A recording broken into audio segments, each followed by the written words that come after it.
যত দূর চোখ যায়, ঠিক যেখানে জল আর আকাশ একে অপরের সঙ্গে মিশে গেছে, ঠিক সেই জায়গায় অন্ধকার সরিয়ে প্রথম ভোর হয়।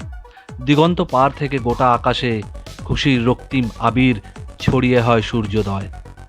সূর্যের প্রথম ছটা বিচ্ছুরিত হয়ে উজ্জ্বল হয়ে ওঠে সমুদ্র। ঘুম থেকে জেগে ওঠে সমুদ্র সুন্দরী দীঘা। বন্ধুরা, আমি সঞ্জীব বিশ্বাস, আপনাদের হোস্ট।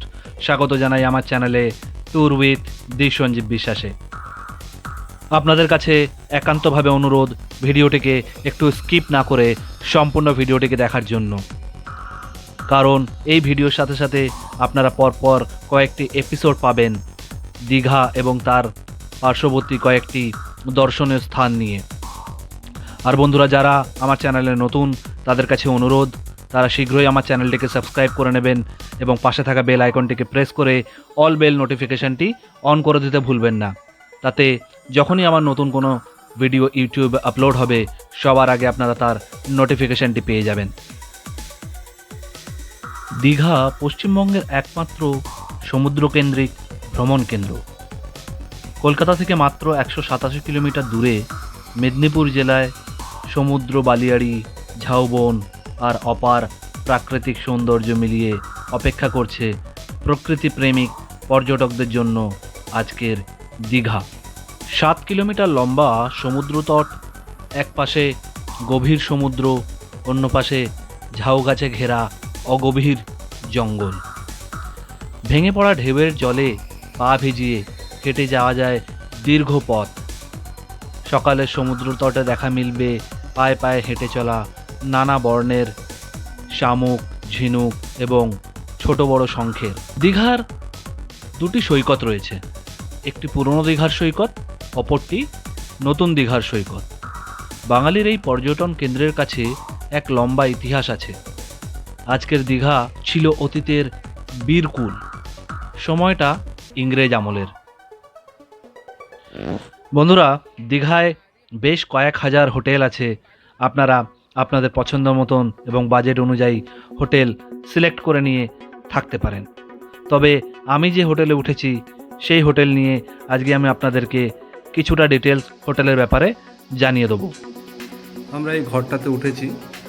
এটাতে একটা 5x6 খাট আছে আর একটা 5x7। 4 জন এই বেডে আরামসে শুতে পারবে।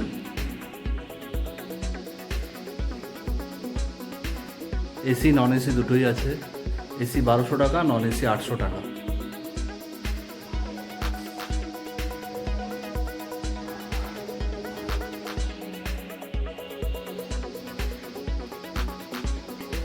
এখানে একটা আলমারির মতন দেওয়া আছে।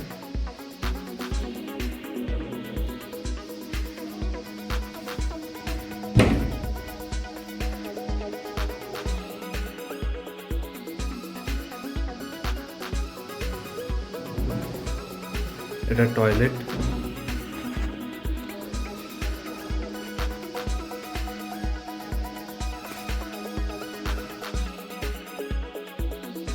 আমাদের হোটেলটি দীঘা হেলিপ্যাডের একদম সামনে, হোটেল রূপকথা রেসিডেন্সি।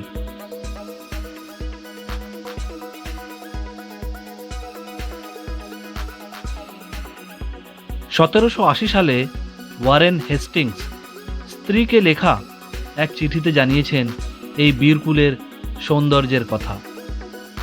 তিনি লিখেছিলেন, আজকের বাঙালির প্রিয় দীঘা সেই সময়ের দীঘার অপূর্ব প্রাকৃতিক রূপ কিভাবে তাকে মুগ্ধ করেছিল। বন্ধুরা, ভিডিওটা যদি আপনাদের ভালো লেগে থাকে তবে অনুরোধ করব একটি লাইক অবশ্যই দেওয়ার জন্য। বাঙালির অন্যতম প্রধান ঘোরার জায়গা হলো দীঘা। দীঘার প্রাকৃতিক সৌন্দর্যের টানে ভারতবর্ষের ও ভারতবর্ষের বাইরে থেকে বছরের বিভিন্ন সময় দীঘার সমুদ্র ঘুরতে আসেন পর্যটকরা। দীঘার অগভীর বালুকা ভূমিতে উঁচু উঁচু ঢেউ আছড়ে পড়তে দেখা যায়। বিশেষ করে ওল্ড দীঘাতে ঢেউয়ের উচ্চতা বেশি, তুলনায় নিউ দীঘার ঢেউ কম। দীঘার আশেপাশে সাইট সিইংয়ের জন্য প্রচুর দ্রষ্টব্য স্থান আছে, যেরকম অমরাবতী পার্ক, মন্দারমণি, তাজপুর, উদয়পুর।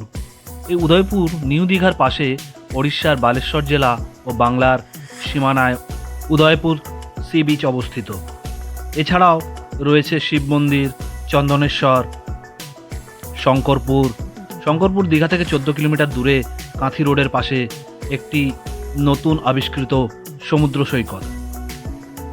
মোটামুটি দীঘার সাইট সিইং নিয়ে আমাদের প্রত্যেকেরই কম বেশি অনেক অভিজ্ঞতা আছে, তবে আজকে আমরা আলোচনা করব দীঘার জগন্নাথ মন্দির সম্পর্কে। পশ্চিমবঙ্গের মুখ্যমন্ত্রীর ঘোষণার পরই পুরীর আদলে দীঘায় জগন্নাথ মন্দির গড়ার জন্য জমি জোগাড় করতে তৎপর হয়ে ওঠে দীঘার জেলা প্রশাসন। পুরানো জগন্নাথ মন্দির লাগোয়া সরকারি 1 একর জমি এখনও আছে। এছাড়া বন দপ্তরের 2.5 একর জমি আছে। বন দপ্তরের কাছ থেকে ওই 2.5 একর জমি নিতে ইচ্ছুক দীঘা প্রশাসন। 2007 সাল নাগাদ ওল্ড দীঘায় জগন্নাথ দেবের একটি মূর্তি উদ্ধার হয়। তারপর স্থানীয় মানুষজন সেটিকে প্রতিষ্ঠিত করে পুজো শুরু করেন। তারপর থেকেই দীঘার এই জগন্নাথ ঘাটের নামকরণ হয় জগন্নাথ দেবের নাম অনুসারে।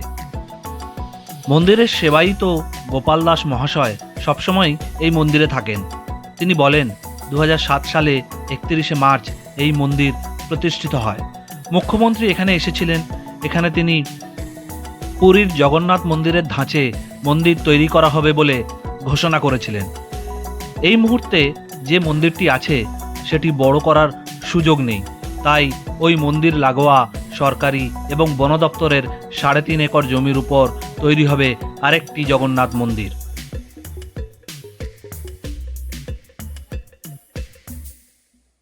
মন্দিরের কাজের জন্য প্রথম পর্যায়ে 2,24,00,000 টাকা বরাদ্দ করেছে রাজ্য সরকার।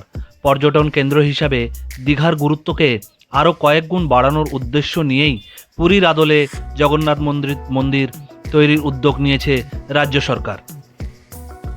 পুরীর মতোই দীঘাতেও যাতে সমুদ্রের হাওয়া খাওয়ার পাশাপাশি জগন্নাথ দর্শন সেরে ফেলা যায় সেই লক্ষ্য নিয়েই এগোচ্ছে সরকার। বন্ধুরা, দীঘার এই জগন্নাথ ঘাটে আসতে গেলে আপনাদেরকে ওল্ড দীঘা থেকে নিউ দীঘা আসার পথে দীঘা পুলিশ ফাঁড়ি বা পুলিশ স্টেশনের অপোজিটেই একটি রাস্তা বাঁ দিকে চলে গিয়েছে সমুদ্রের তীরের দিকে। ওই রাস্তা ধরে সোজা এলে আপনারা জগন্নাথ ঘাট বা জগন্নাথ মন্দিরে এসে পৌঁছাতে পারবেন। সত্যি কথা বলতে কি, এই জগন্নাথ ঘাট বা জগন্নাথ মন্দির এলাকাটি একদম নিরিবিলি, শান্তশিষ্ট এবং সাধারণ ওল্ড দীঘা বা নিউ দীঘার জনকোলাহলের থেকে সম্পূর্ণরূপে আলাদা। এমনিতে 6-7 বছর ধরে ধারাবাহিকভাবে দীঘার পর্যটক সংখ্যা বেড়ে গেছে। সরকারি হিসেব অনুযায়ী 2013 থেকে 14 সালে দীঘায় এসেছিল প্রায় 27 লক্ষ পর্যটক। 2014 থেকে 2015 সালে সেটা বেড়ে হয় প্রায় 29 লক্ষ। 2015 থেকে 2016 সালে দীঘায় পর্যটক সংখ্যা বেড়ে দাঁড়ায় প্রায় 35 লক্ষের কাছাকাছি।